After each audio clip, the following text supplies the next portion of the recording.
I think everyone nowadays is obsessed with the filmic look. Younger people especially are obsessed with the filmic look, and I would know. I'm one of them. But here's the thing. No one's just shooting film. Film is incredibly easy to shoot. All you gotta do is go to your thrift store, look at the glass case, see, okay, there's a film camera right there, pick it up, go grab a roll of film, shoot, mess up half the shots just because you don't know how to use a film camera, Google it, finish up the last 12, go put it in a little capsule, just like this, drop it off at London Drugs, pay 20 bucks, and now they're in your email at the end of the week. That's a lot of time. The Fujifilm X-T1.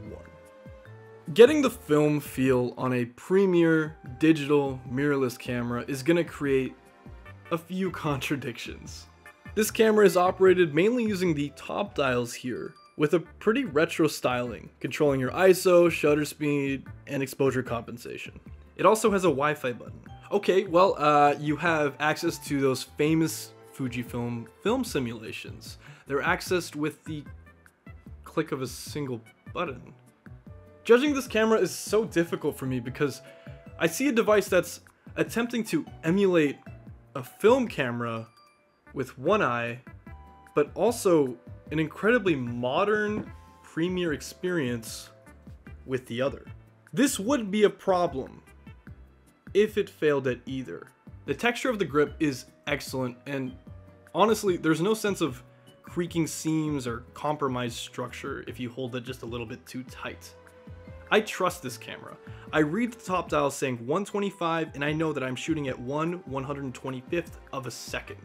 The auto ISO setting is just excellent. I never worry about if the camera is introducing too much noise to the scene, or if it's metering wrong based on what it's detecting, because I trust the camera to take over the parts of shooting that I don't want to think about, so I can focus on what I actually care about.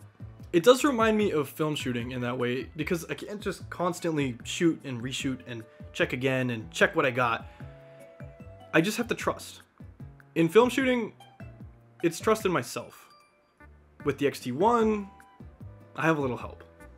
Let's talk about editing. With my last camera, a Sony, I edit 99% of the shots that I'm happy with. This is not a bad thing. It's part of the workflow. The artistic process does not just end after I click the shutter button. I like sitting on an image for an hour and just looking at it until I finally just find the perfect way to tell that story. This camera has definitely upset that workflow. I do not want to edit the images out of this device. I find the JPEG straight out of the camera incredibly pleasing, and it's made me better at getting what I want in camera.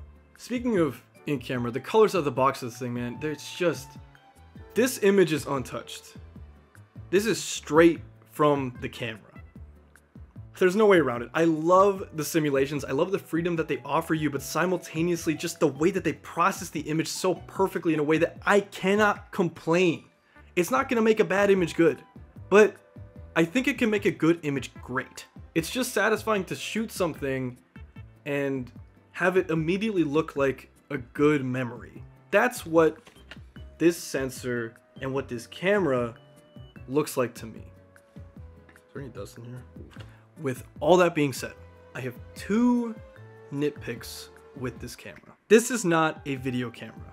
That's fine. It is not marketed as a video camera, and I appreciate the features that it has.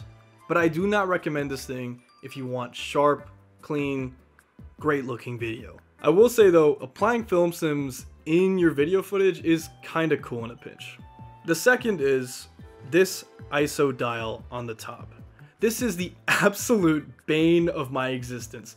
The top dials of this camera can largely be operated with one hand. You can use your thumb and index to slide them up and down, and unless the shutter speed dial is on automatic, they're not locked. They do have top buttons, but they're not locked unless it's on automatic for the shutter.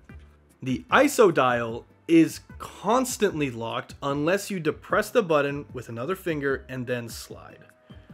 This is horrible if you're using the frankly excellent viewfinder and you're trying to adjust it in a pinch, and because your whole hand is there, you manage to touch the drive dial.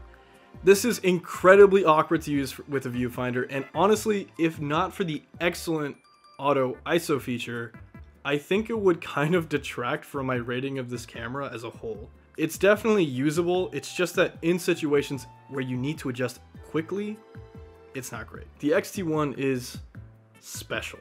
If you're interested in Fujifilm, if you want to shoot film, but you don't want to shoot film, if you want a frankly excellent professional level camera that's pretty cheap, you can't go wrong with the Fujifilm X-T1. Take a look.